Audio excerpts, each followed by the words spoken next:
पांडवों के पास था कैसा चमत्कारिक बर्तन जो मांगते ही देता था तरह तरह के व्यंजन, तभी वनवास में कभी नहीं रहे भूखे।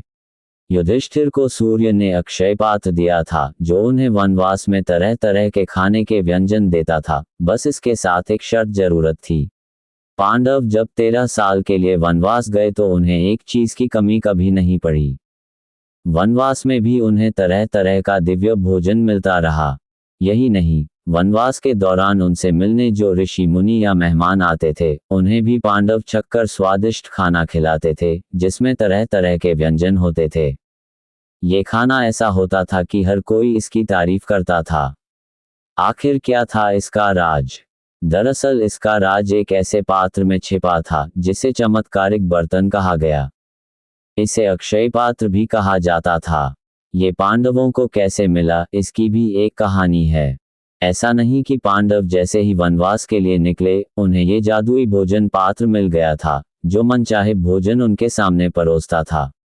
जब पांडव 13 सालों के वनवास के लिए गए तो उनके सामने सबसे बड़ी समस्या भोजन ही थी। शुरू में तो उन्हें बहुत दिक्कत हुई, कई बार आधे पेट तो कई बार भूखा सोना पड़ा। जंगल में पर्याप्त भोजन तलाशना मुश्किल था, उसकी सीमाएं थीं। उनके पास जब ऋषि मुनि और अन्य मेहमान भी खूब आते थे, सभी को भोजन कराना बहुत मुश्किल होने लगा था।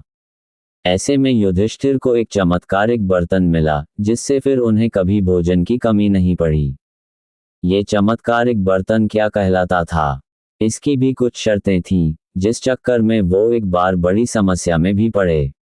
न केवल उससे वो लोग मनचाहा भोजन करते थे बल्कि उनके पास आने वाले सैकड़ों ऋषि मुनियों की भी पूरी आवभगत करते थे। बगैर भोजन किए उन्हें जाने नहीं देते थे। भोजन भी ऐसा होता था कि सभी मेहमान और ऋषि तृप्त होकर ही उनके पास से जाते थे। युधिष्ठिर को ये भोजन कैसे मिला? इसमें ऐसा क्या था कि कभी भोजन कम नहीं होता था? उसकी भी एक कहानी है। ये कहानी काफी रोचक है। जब पांडवों ने वनवास खत्म करके महल का रुख किया तो इसका क्या हुआ? तब युधिष्ठिर ने खास तपस्या की। दरअसल जब पांडवों के वनवास के दौरान उनकी कुटिया में मेहमान और ऋषि मुनि आने लगे तो द्रौपदी ने युधिष्ठिर से इस समस्या का निदान करने के लिए कहा। उन्होंने जल में खड़े होकर सूर्यदेव की तपस्या प्रार्थना करनी शुरू की। कई दिन तक जब वह ऐसा करते रहे तो सूर्य उपस्थित हुए। उन्होंने युधिष्ठिर से इस तप के बारे में पूछा। तब सकुचाते हुए युधिष्ठिर ने उन्हें सारी बात बताई और निदान करने को कहा। जब पांडव वनवास में थे तब उनके सामने एक बड़ी समस्या भोजन की थी। खुद तो वो किसी तरह रूखा सूखा खा लेते थे, लेकिन आने वाले मेहमानों को क्या खिलाएं ये बड़ा सवाल था। सूर्य भगवान ने युधिष्ठिर से कहा कि अब उन्हें वनवास के दौरान न केवल खुद के भोजन की कभी चिंता नहीं करनी होगी बल्कि वह जितने भी मेहमान उनके पास आएंगे उन्हें भी दिव्य भोजन करा सकेंगे। इतना कहने के बाद युधिष्ठिर को उन्होंने एक चमत्कारिक पात्र दिया। इस पात्र को अक्षय पात्र कहा जाता है। दरअसल युधिष्ठिर को सूर्य से इस संबंध में पूजा करने की तरकीब धौम्य नाम के पारिवारिक पुजारी ने सुझाई। ये चमत्कारिक पात्र पांडवों और उनके मेहमानों के खाने की तरह की मांग को पूरा करता था। ये फल से लेकर दिव्य भोजन और सब्जियां देता था। सूर्यदेव ने निर्देश दिया कि जब तक द्रौपदी अपना भोजन समाप्त नहीं कर लेती तब तक ये पात्र हर रोज और हर प्रहर अनंत मात्रा में भोजन उपलब्ध कराता रहेगा। इस पात्र से उन्हें अन्न, फल, शाक आदि 4 प्रकार की भोजन सामग्रियां मिलती थीं। जब दुर्वासा ऋषि खाने के लिए आए, इसकी एक और कहानी भी कही जाती है। दरअसल वनवास के दौरान जब एक दिन पांडव और उसके बाद द्रौपदी भोजन कर चुकी थी तब ऋषि दुर्वासा पांडवों से मिलने आए। उनके साथ उनके बहुत ढेर सारे शिष्य भी थे। उन्होंने आते ही तुरंत खाना खाने की इच्छा जताई। द्रौपदी चिंता में पड़ गईं। इस बीच दुर्वासा ने अचानक कहा कि वो और उनके शिष्य नदी में स्नान करके आ रहे हैं, फिर भोजन करेंगे। मुश्किल में द्रौपदी ने क्या किया? अब दुखी ने द्रौपदी ने कृष्ण से मदद के लिए प्रार्थना की। कृष्ण प्रकट हुए, उनसे अक्षय पात्र लाने के लिए कहा। इसमें एक चावल का दाना बचा हुआ था। कृष्ण ने इसे खा लिया।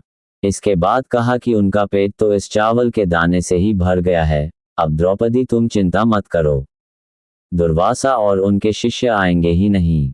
ऐसा ही हुआ भी। जब दुर्वासा और उनके साथ आए लोग नहाकर निकले और उन्होंने महसूस किया कि उनका पेट भरा हुआ है, वो लोग नहाकर सीधे ही चले गए। द्रौपदी की ये पिदा टल गई। वनवास के बाद क्या हुआ पात्र का? जब पांडवों ने अपने 13 वर्ष के वनवास को पूरा किया तो अक्षय पात्र उनके साथ महल में आ गया। तब इस पात्र की जरूरत ही नहीं रह गई। हालांकि ये पात्र उनके वनवास के दौरान एक महत्वपूर्ण संपत्ति थी, जिससे उन्हें कभी भोजन की कमी नहीं हुई। जाहिर सी बात है कि उन्हें तब अक्षय पात्र की जरूरत नहीं रह गई थी, लेकिन चूंकि ये चमत्कारिक पात्र उन्हें सूर्य से मिला था, लिहाजा ये ईश्वरीय आशीर्वाद का प्रतीक भी था। उन्होंने इस पात्र को महल में सजाकर सुरक्षित रखा। तब दुर्योधन क्रोधित हो गया। जब पांडव वनवास में थे तो दुर्योधन ने अपने जासूस उनके आसपास छोड़ रखे थे। जब उसे मालूम हुआ कि पांडवों को एक चमत्कारिक अक्षय पात्र मिल गया है तो वह दुर्योधन क्रोधित हो गया। वह इस बात से परेशान था कि पांडव निर्वासन के दौरान बिना किसी कठिनाई के कैसे उनके पास पहुंचने वाले मेहमानों और ऋषियों को भोजन करा सकने में समर्थ हो गए हैं। दुर्योधन ने ही फिर साजिश करके दुर्वासा ऋषि को पांडवों के पास ऐसे समय भेजा था जब द्रौपदी भोजन कर लें। उसके बाद अक्षय पात्र से कोई भोजन नहीं मिल सके, लेकिन इसका असर भी पांडवों पर कुछ पड़ा नहीं। पौराणिक कथाओं के अनुसार अक्षय पात्र केवल शाकाहारी भोजन ही देता था। इसमें फल, सब्जियां, अनाज और अन्य शाकाहारी खाद्य पदार्थ शामिल थे। मांसाहारी भोजन का उल्लेख इसमें नहीं मिलता। हालांकि पांडव मांसाहारी भोजन के शौकीन थे, जिसे वह शिकार करके बनाते थे। ये भोजन उनके लिए खास तौर पर भीम द्वारा पकाया जाता था, जो खाना बनाने में बहुत एक्सपर्ट थे। मेरी यह जानकारी आपको अच्छी लगी हो तो मेरे चैनल को सब्सक्राइब करें, वीडियो को लाइक करें और कमेंट करें। धन्यवाद। राधे राधे।